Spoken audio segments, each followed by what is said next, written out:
Hello, everybody, and welcome to the Rocha Revolution here on Substack. I am honored today to be joined by my good friend, Congresswoman Julie Johnson. Congresswoman, thanks for being here. Oh, always. It's always so great to see you.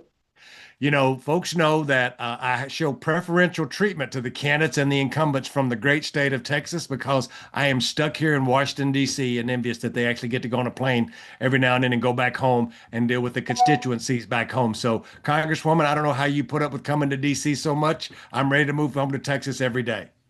I tell you, people don't realize just how hard this job is in terms of the schedule.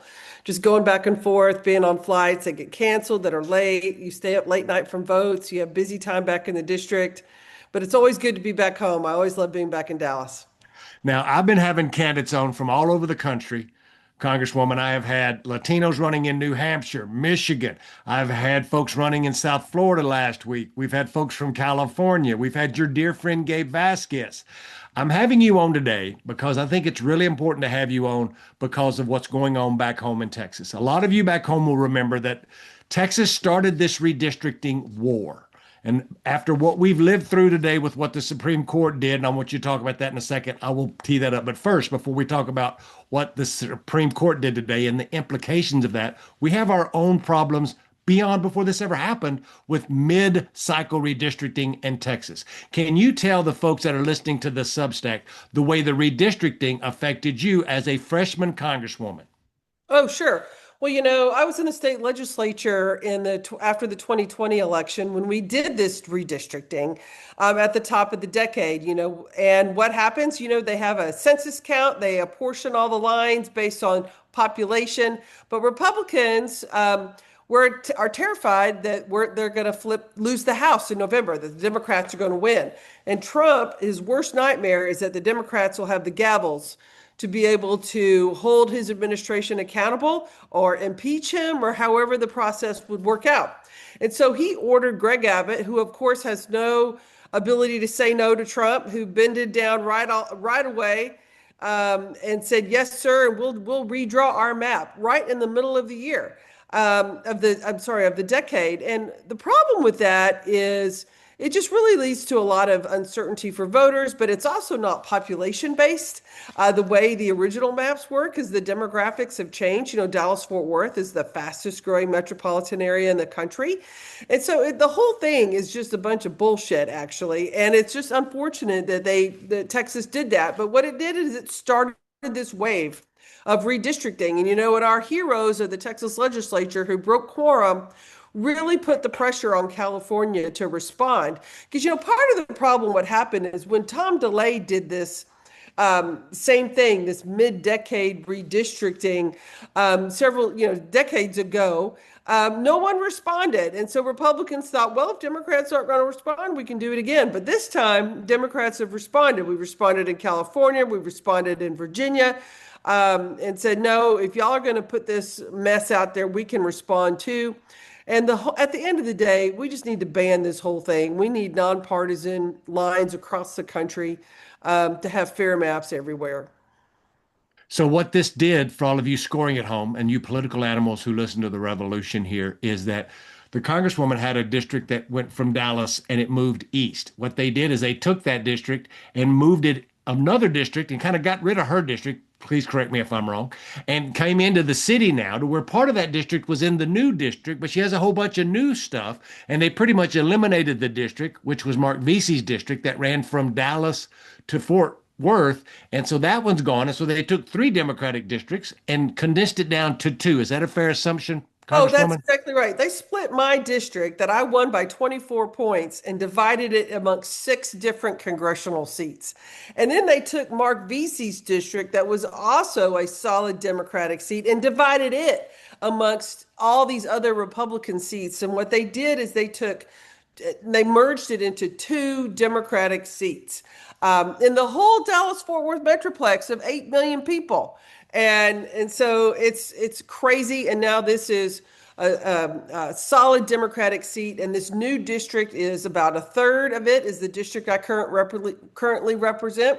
A third is the district that Jasmine currently represents, and a third of it is the district that Mark Vesey currently represents. And so that's kind of where we are.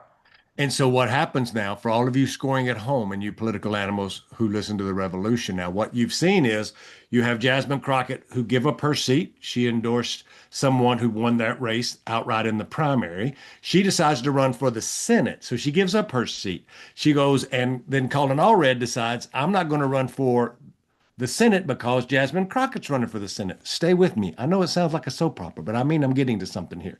So then Allred decides, well, I'm going to run in this seat that I used to be in. That's part of the district I used to represent. That Julie Johnson, the woman I'm talking to right now, had run in Colin Allred's old seat and won it by 24 points. That's what she just said. So now he's running against Congresswoman Johnson in a newly created seat, and they run against each other in the primary. Nobody gets 50%. Now there's going to be a runoff in about 30 days from today. That's, boys and girls, why we're having this, because I want to bring this. This has been one of the non-talked about races that I want folks to start talking about. I want you to understand who Julie Johnson is, the Congresswoman, why she's my friend, why we should be supporting her. But the reason how we got here is crazy. That's why I wanted to take some time to understand, well, why is these incumbent Democrats running against each other? They're probably decent Democrats. Well, there are differences, and we can get into that. But the real reason is to understand why we're here. It starts with the Trump redistricting. Then it starts with Jasmine running for the Senate. Then it starts with Colin deciding he ain't going to run for the Senate no more. He's going to go back and run for Congress again. Now they're running against each other in a seat that was created, and it puts us into this place where we are in a runoff 30 days from today, Congresswoman. Did I miss anything? No, you got all of that right. And let me just be clear, Colin lost his Senate race and he was losing again, which is why he, on the very last day I before forgot about anyone, that. could do anything, he decided to primary me. And, Chuck, there's something I want to highlight for you that I think is really significant for folks out there watching this show. Let's just talk about women. There are 38 congressional districts in the state of Texas. And currently, right now, 13 of those are held by Democrats, and just 5 of those are women, which means 13% of the entire Texas delegation is represented by Democratic women. Well, now Jasmine's out. She's been replaced by a man. If I don't win, then that means only 8% of the entire Texas congressional delegation will be represented by Democratic women, and not one in the entire Dallas-Fort Worth Metroplex of over 8 million people. Well, I was involved in the primary, not only in your race, but working for James Tallarico. And if my numbers, and I'm not good at them numbers, I went to a small East Texas public school, but them numbers would remind me that I think 54%, if not 56% of the electorate in Texas was women. Yeah, that's right. And we are being completely left out of this race, which is why I have so much support from so many women's groups, because, women are the glue that holds the families together. Our perspectives are really, really important in the political narrative. So much of politics affects women. Women are the ones that have to go to the grocery store and make those decisions of, can you buy a pack of ground beef or do you have to go buy a pack of beans? You have to make those decisions for families. And it's really hard. And women are still not paid the same amount as men for the same day's work. There's so many issues affecting women's reproductive health, women's health care, just down the line. And so it's important that women have seats at the table. And this race is going to be critical to make sure that we keep there. I was in a focus group this week. I won't say where, but I will say that it was a heavy Latino district, not in Texas, where a woman says, I've got a part-time job. I'm trying to work. I'm trying to stay off government assistance. I'm working 4 days a week. And she was talking about the gas has went up so much that by the time she pays for all of her gas, she's almost not making anything going to work.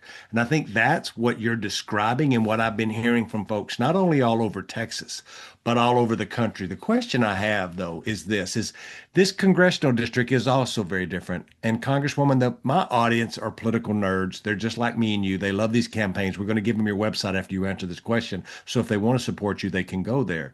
But this district is also really different because of the demographic breakdown. Now, when the Congresswoman ran in the the last race. There were multiple candidates, every flavor of candidates. You had heard Colin Allred, obviously, but there was a Latino candidate, there was a Democratic Socialist candidate. There were lots of folks running, hence why nobody got 50%. And it's much different now in a one-on-one runoff when you're only going to have the base of the base really show up in any Democratic runoff in the middle of May. But explain to the folks on the call that may not understand that they think about Dallas, they think about Jasmine Crockett, they think about black people. They think about Texas, they think about Dallas, they think about white people. And we can't go to talking about any race almost anywhere in Texas without talking about Latinos. And I think the question is make folks understand what a different kind of demographic that you encompass in the representation of this new district. Oh, sure. Well, this is a 50% Latino seat. And so it's white seat, then black voters, and then AAPI. That's kind of the order. And historically, in all my time in office, I've always represented a coalition district, which means that there's been no clear minority majority in it. It's been everyone has a percentage.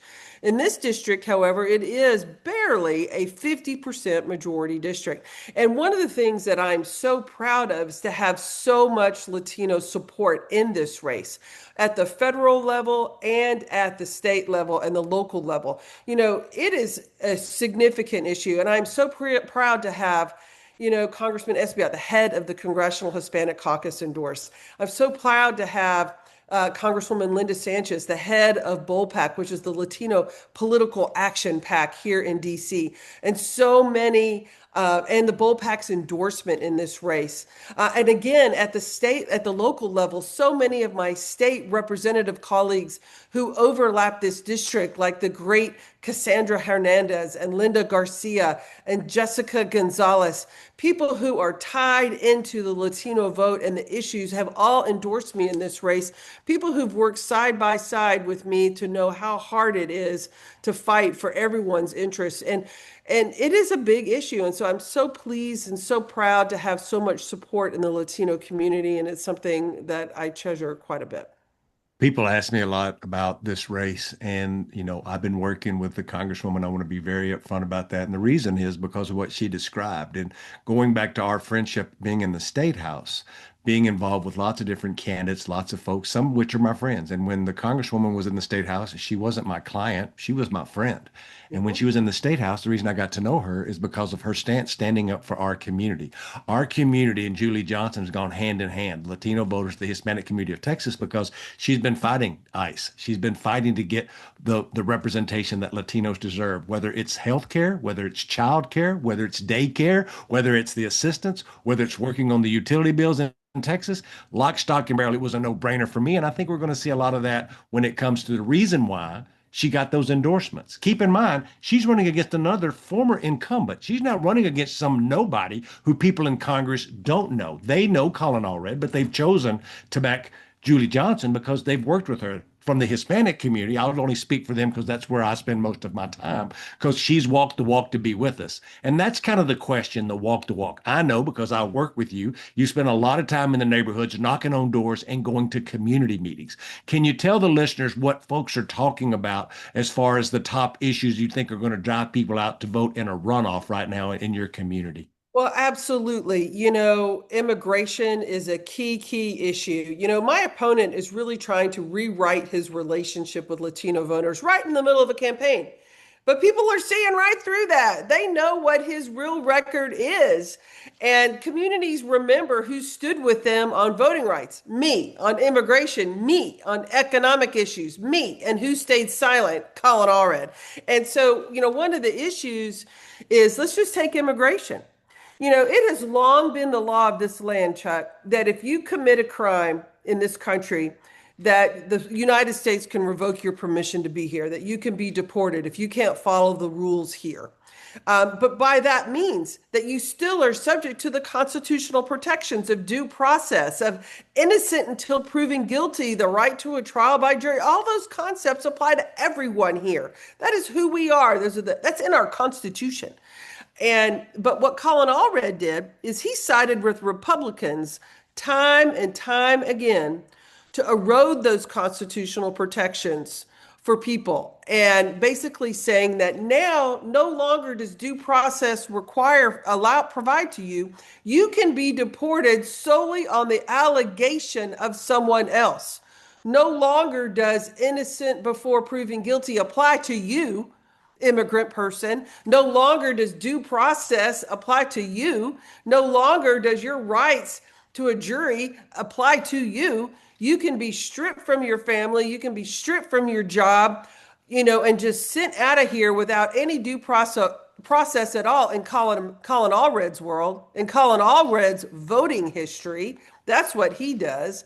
And now he's up here trying to say other things like, ooh, I'm going to stand up and fight for ICE. He did a post the other day where he was complaining about Greg Abbott for withholding monies to cities like Dallas, for refusing to cooperate with ICE pursuant to those 287G agreements. But he was only one of 12 Democrats to vote to allow that to happen.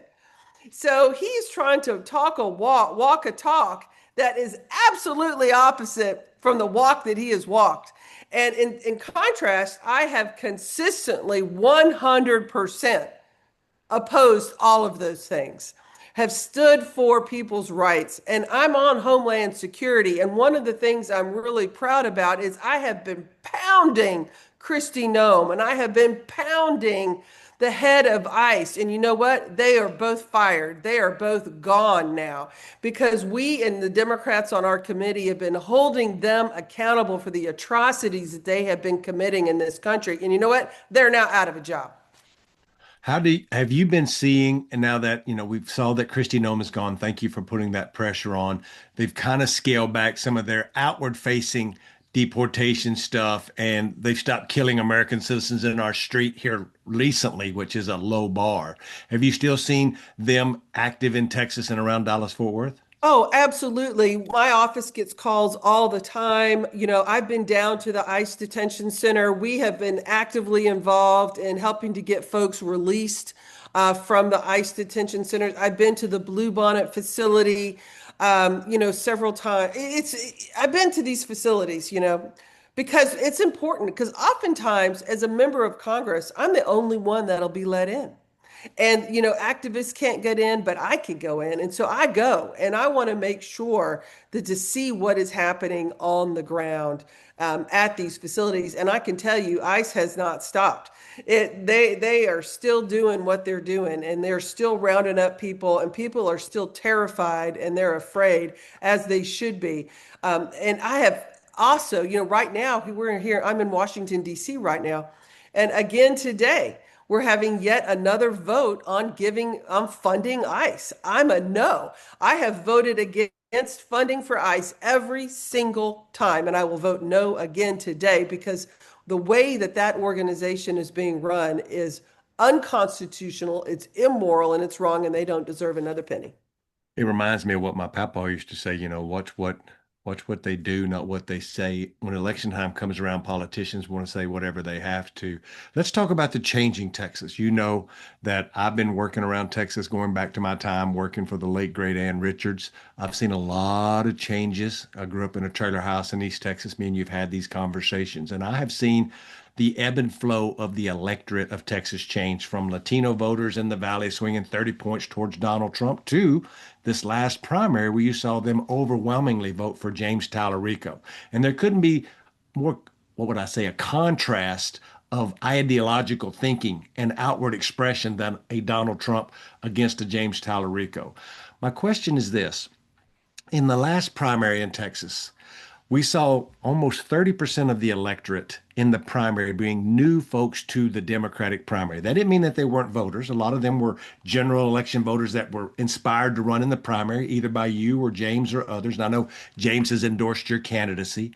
Or we saw of those new voters, which was the craziest statistic for me, Congresswoman, which was around 12% of those folks who had voted in the Democratic primary had some past history of voting in a Republican primary, showing me the old political hack, that something different is happening in Texas. Now, from my observation on working in your campaign and James and working in the Valley, getting to do a lot of work in Texas, I have a lot of privilege now, is there's this undertow of anxiety. Sometimes in the Latino community, it's the anxiety of ICE agents roaming your neighborhoods while gas is $4 a gallon, while you can't afford your health care, while you're trying to figure out how to pay for school supplies for your kids. That creates this anxiety of like, I was promised by this guy in the White House he would bring prices down on day one, that he would never get us into foreign wars. Now we're in a foreign war. And that he would prioritize working Americans while he's prioritized naming the Kennedy Center, tearing down the White House, or whatever the thing of the week is with Donald Trump.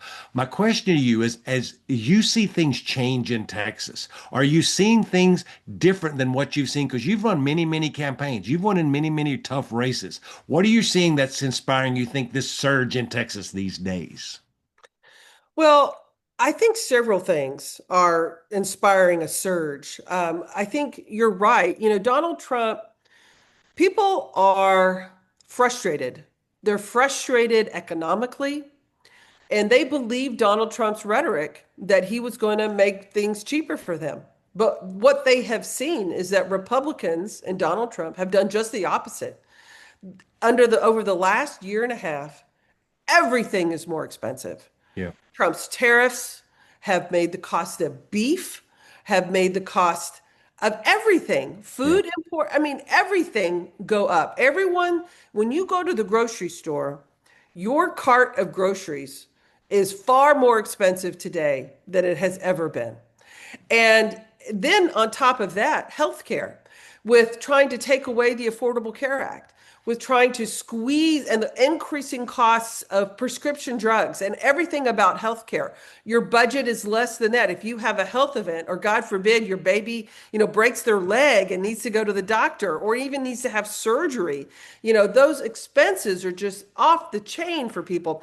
And now gas prices, you can't drive to work, and then now much less can you go drive to visit your mother. Can you go drive? How many families now, it's Mother's Day coming up, how many families are going to be saying, I can't afford to go visit you, mama, Oof. because of Trump and because of what's happening. And then this whole assault on our constitutional rights, like what we were just talking about with immigration, this whole assault on our democracy. People are feeling Trumpism like they have never felt it before. And Republicans have been complicit in letting it happen. Republicans in Congress could do something about it, but they're absolutely not. And so I think what you're seeing is this surge of people being frustrated. I'm going to register my no vote. I do not approve of this message of what Republicans are doing. And so we saw this surge come out because people are realizing that their vote does matter, that policies do affect them, that the candidates in office do matter. And are they going to use this platform to stand up and speak out for the values that we share, call out the BS when it's happening, be an advocate for change, and then also use this platform to actually file legislation to help people. That's another huge difference between Colin Allred and myself. We've had a housing crisis in the state of Texas Yep. for a long time now. Long time. Housing has gone up and up and up and up and up. In my first year, I filed a housing bill to directly address that. He had 6 years with a Democratic trifecta, mind you, where Democrats controlled the House, the Congress, and the presidency and never did a damn thing. We have affordability issues. I'm on a Grocery Price Transparency Act. I'm on the Raise the Minimum Wage Act. I'm on all kinds of legislation That to help people. affordability. Colin Allred never did a damn thing the whole time he was here. And when he had a Democratic trifecta, who could have passed something? So people see that. Healthcare, I have healthcare access bills that make healthcare cheaper and more affordable and streamline the process for people. And people know that. He never filed anything like that. So, our record and what we're doing in this platform is very, very different. And we're seeing that across the board. And that's one of the reasons why I have so much support in Latino communities, because they know the difference between someone who shows up when it matters and someone who shows up only when it's politically convenient. Again, Watch what they do, not what they say, because watch what they do is making a difference. Last serious question is, before you were ever in any of these elected positions, you was a very successful lawyer. You've been fighting and understanding the law for a long time. And I would be remiss if I didn't ask you what you think this horrible decision by the Supreme Court means and what the implications, if I said that right, are as we look down the road and what's this mean? Oh, it's devastating. You know, what the Supreme Court has done by dismantling the Voting Rights Act is basically made it unwinnable. You have to prove intentional discrimination, which is a very tall order to do. Anytime you have to prove the mental intent of someone. How do Right. you go into somebody's mind and say, I'm intending to do this? Especially when they have all of these other bases where they can discriminate. You can do politically motivated gerrymandering. Well, that's enough, right? And so all that's what Texas did. That's what Greg Abbott says. You know, we're not intentionally discriminating against people of color. We're just politically discriminating, and we can do that. And so, you know, they have essentially gutted the Voting Rights Act, and it's going to have a detrimental impact on people being able to elect candidates of their choice. And I just think we as Democrats and voters just have to vote like we've never voted before to put people in office who are going to pass some laws to fix this tragic decision that SCOTUS just rendered today. Last two questions are easy and they're fun. Back to the fun time. Enough Oh serious boy. stuff about talking about all these politics. We're going to talk about food, then we're going to talk about music. Two questions. One about food first. Now, I've told folks, and I wrote this in my book, what is your favorite meal? But what is something that more so than your favorite meal? Like if you know this is your last evening on earth, what do you want now before while you think about it? You should know in my book, I talked about my mama, my white grandmother, who grew up on a farm in East Texas, making fried chicken in a cast iron skillet with Crisco. And I can still smell it cooking today. And it was one of those meals. The other was these frijoles that my grandma Rocha made with fresh flour tortillas that she made from scratch. I'll never in my life taste anything those two things. And it was those two meals that I always would reflect on when I was a kid. What is that meal for you and who cooked it? Well, Or no it's matter who cooked it, but what well, feel? you know, just speaking of our grandmothers, you know, one of my grandmothers, she used to always make homemade cinnamon rolls. And Oh, every time I went to visit her, all my time as a kid, we'd make homemade cinnamon rolls together. And then every single time I would go home, there was always a pan of homemade cinnamon rolls. And I can remember growing up, she would call. We lived about 10 minutes from her. Nothing moved my sisters and my mom and dad faster into the car than when my grandmother would call, even if it's at 9 o'clock on a Tuesday night that says, I have hot cinnamon rolls. We're like, we are there. oh, we're on our And way. my other grandmother, my grandfather was a farmer, and so you know she's a rural farm cook, and you know there's no better cook. I'll put it down there than Ever. women who cook on the farm and you know feed men who work out in the fields and all that kind of stuff. And my grandmother, to your point, best fried chicken, best mashed potatoes, you know, good home cooking all day long. One of the best meals that she ever had is I'll never forget this. I was probably 14 or 15. My granddad and my uncles, they'd gone out on a quail hunt, and my grandmother came home and made the best fried quail dinner with mashed potatoes and apple dumplings I've ever had in my whole life. I've never forgotten it. That will remind all of you that are listening that Congresswoman Johnson's the real one here. The last question is you can think about it in a couple ways. With some of the boys, I say, think about your walk-up song if you make it to the major leagues of what you've requested to play to pump you up as you walk to the plate to play ball. Or it could be that pump up song that you listen to when you're working out. It could be when you get in the car and you're feeling a little blue. Like, give us your music mantra and what is a song that you really enjoy that pumps you up, Walk-up song. or a pump up song. I have so many pump-up songs. You know, I'm a child of the 80s music, man. And Woo! you know, there's so much good stuff in there. And you know, it's funny because there's all these back, you know, apps would come out and they play like name that tune kind of stuff.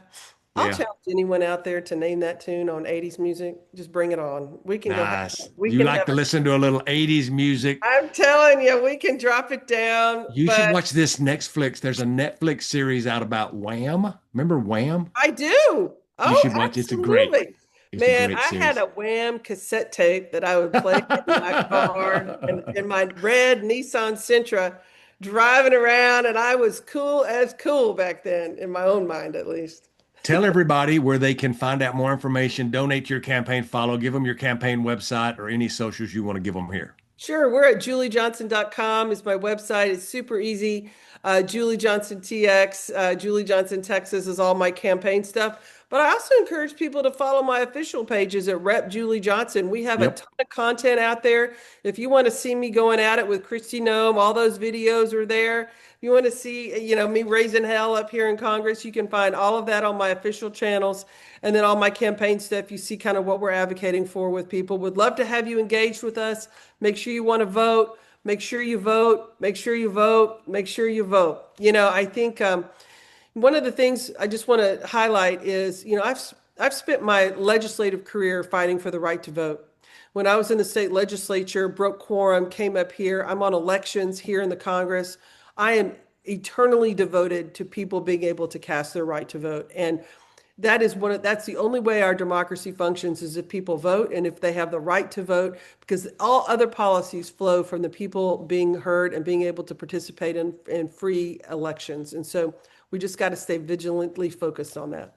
I really appreciate you. And I'll tell you this, y'all, for those of you who listen to the Revolution, listen to me run my yap for so many years. I say this all the time, is there's not very many real folks in Congress. And if you've listened to this show on Substack now for 30 minutes, you can tell that Julie Johnson is very real.